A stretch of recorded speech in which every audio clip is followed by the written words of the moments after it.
नमस्कार, मेरा नाम ज्ञानेश्वर है और आप देख रहे हैं लाइव सिटी। देखिए, बिहार में कानून जीता है।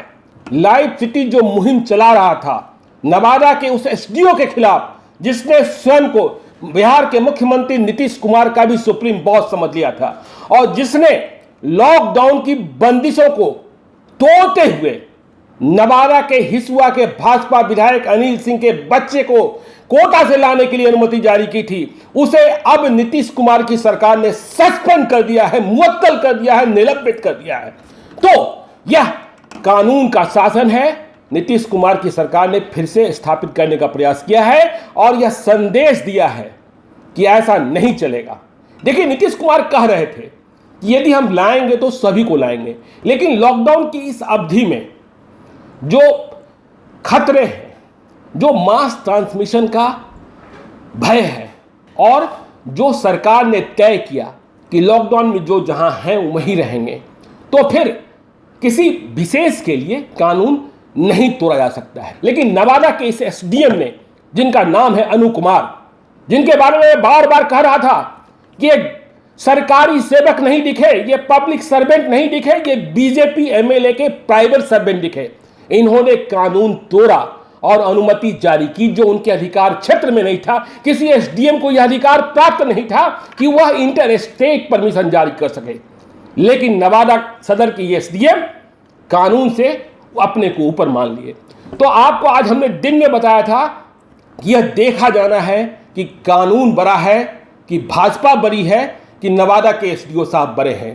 तो कानून बड़ा दिखा है और एसडीओ साहब अभी से थोड़ी देर पहले जारी अधिसूचना के मुताबिक सामान्य प्रशासन विभाग ने अधिसूचना जारी कर दी है। हम अपने वीडियो एडिटर को कह रहे हैं कि वह अधिसूचना भी दिखाएं। ये अनु कुमार जो बीजेपी एमएलए के प्राइवेट सर्वेंट दिख रहे थे, उन्हें सस्पेंड कर दिया गया है। कल चीफ सेक्रेटरी ने, बिहार के चीफ सेक्रेटरी ने शोकॉज किया था और नवादा के डीएम ने भी इनके खिलाफ कठोर टिप्पणी के साथ कार्रवाई की अनुशंसा की और उन्होंने जांच में पाया कि उनके एसडीएम ने अनुमति पत्र जारी करने के लिए सारे कायदे कानून तोड़े और अपनी कर्तव्य परायणता के प्रति लापरवाही की। और जो आदेश जारी है उसमें स्पष्ट है कि इन्हें अधिकार प्राप्त नहीं था, जो हम बार बार कहते आ रहे थे। इन्होंने जो आदेश दिया वह बिल्कुल गलत था, यह भी स्पष्ट किया गया है। जैसा हमने पहले दिन कहा कि इन्होंने जो अनिल सिंह हैं हिसुआ के विधायक, उनसे प्राप्त आवेदन की समीक्षा भी नहीं की, जांच भी नहीं की, सीधा अनुमति पत्र जारी कर दिया। एसडीएम साहब को यह भी पता नहीं था कि बेटा को लाना है कि बेटी को लाना है। अनिल सिंह आए, बेटी को लेकर अनुमति पत्र जारी हुआ था बेटा को लाने के लिए, और लाना था एक बच्चे को, दो गाड़ी के लिए अनुमति पत्र जारी हो गया। तो यह मजाक बन गया था। तो आपकी मुहिम जो हम कह रहे हैं कि यह गंभीर मसला है कि कोटा में बिहार के साढ़े 6,000 बच्चे फंसे पड़े हैं, रो रहे हैं, बिलख रहे हैं, बिलबिला रहे हैं, खाने को नहीं मिल रहा है, लेकिन उनके भीतर से वीआईपीज अपने बच्चे को एन केन प्रकारे न ला रहे हैं।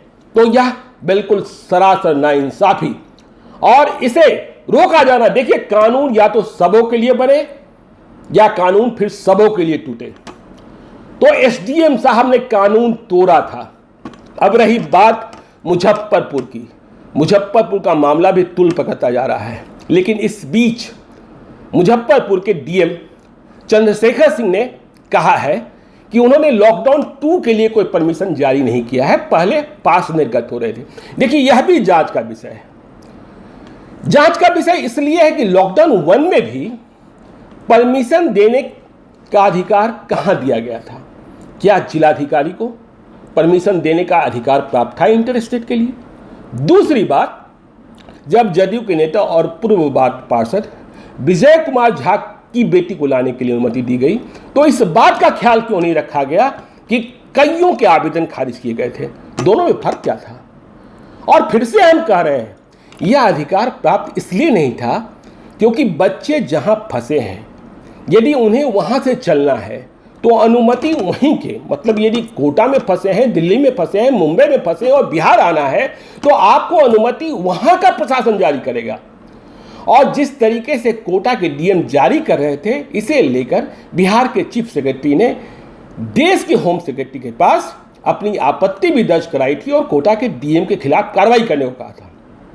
मुजफ्फरपुर मामले में एक और डेवलपमेंट यह है कि जदयू के बिहार पार्षद दिनेश कुमार सिंह, जिनकी तस्वीर तेजस्वी यादव ने अपने ट्विटर पर चस्पा की थी, दिनेश कुमार सिंह ने अभी से कुछ देर पहले लाइव सिटी से संपर्क साधा। उन्होंने कहा कि इस पूरे प्रकरण में वे हैं ही नहीं, उन्हें क्या मतलब इस पास प्रकरण से।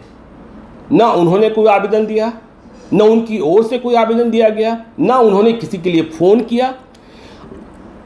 अनुमति किसने मांगी, अनुमति किसने दी, ये या तो जिलाधिकारी जानते हैं मुजफ्फरपुर के, या जिन्हें अनुमति प्राप्त हुई है।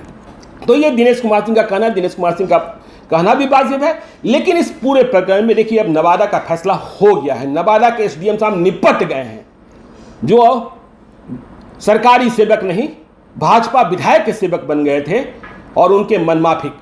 देखिए, यह सवाल हम बार बार खड़ा कर रहे थे कि आपने जो आदेश दिया उस आदेश को भी आपने तामील नहीं किया। कैसे तामील नहीं किया? आपने आदेश दिया नवादा से कोटा जाने, कोटा से नवादा लाने के लिए। विधायक जी पटना में रुक गए। क्या आपने इस बात की तफ्तीश करी कि विधायक जी अपने बच्चे को लेकर नवादा क्यों नहीं पहुंचे? क्या आपने इस बात की तफ्तीश कराई कि जो बच्चा आया, चाहे जो बच्ची आई, क्या उसकी मेडिकल टेस्टिंग हुई बिहार में? क्या उसे देखा गया कि उनके भीतर लक्षण नहीं है? क्योंकि कोरोना कोटा में प्रवेश कर चुका था, कोरोना कोटा को खाया जा रहा था।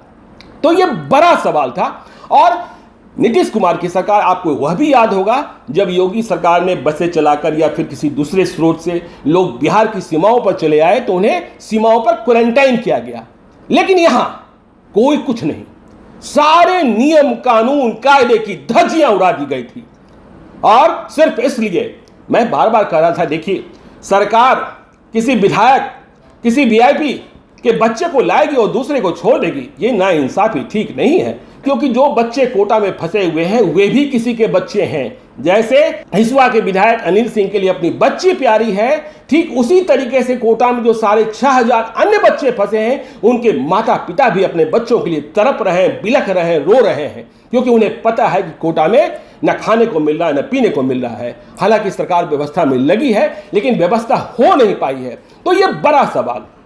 नीतीश कुमार का कहना यह है कि देखिए, लॉकडाउन की जो बंदिशें हैं उसे हम तोड़ नहीं सकते हैं, और यदि इस तरीके से हम लोगों को लाएंगे जैसा योगी कर रहे हैं यूपी में, और आपने वह भी सुना कि जो कोटा से बच्चे लौटे हैं यूपी में, उनमें एक के भीतर कोरोना पॉजिटिव मिला है और उसके बाद क्वारंटाइन की बात हो गई है। तो यह बड़ा सवाल। और इस सवाल के बाद अब यह देखना होगा, उन अधिकारियों को सचेत हो जाना चाहिए जो पिक एंड चूज कर रहे हैं, जो वीआईपी और आम जन की परेशानी को नहीं समझते हैं, दोनों के बीच अलग अलग फैसला करते हैं। देखिए, आम जन को भी समझना पड़ेगा। और यदि आप ऐसा फैसला करेंगे कि वीआईपी को अलग ट्रीटमेंट, आम जन को अलग ट्रीटमेंट, तो आक्रोश बढ़ेगा, पब्लिक का गुस्सा बढ़ेगा, और यह पब्लिक का गुस्सा आपको ले डूबेगा। याद रखिएगा कि बिहार में चुनावी साल भी है। तो नवादा के एसडीएम साहब निपट गए हैं, अन्नू कुमार। बिहार सरकार ने आदेश जारी कर दिया है और इसके बाद उन्हें कहा गया है कि आप गया के प्रमंडलीय आयुक्त के कार्यालय में तब तक काम करिए जब तक आप निलंबित हैं। अभी बिहार सरकार ने नवादा में किसी नए एसडीएम की तैनाती नहीं की है, जल्दी हो जाएगी। क्योंकि देखिए, लॉकडाउन का जो अवधि है उसमें कामों का निपटारा और अधिकारियों की तैनाती यह भी जरूरी है।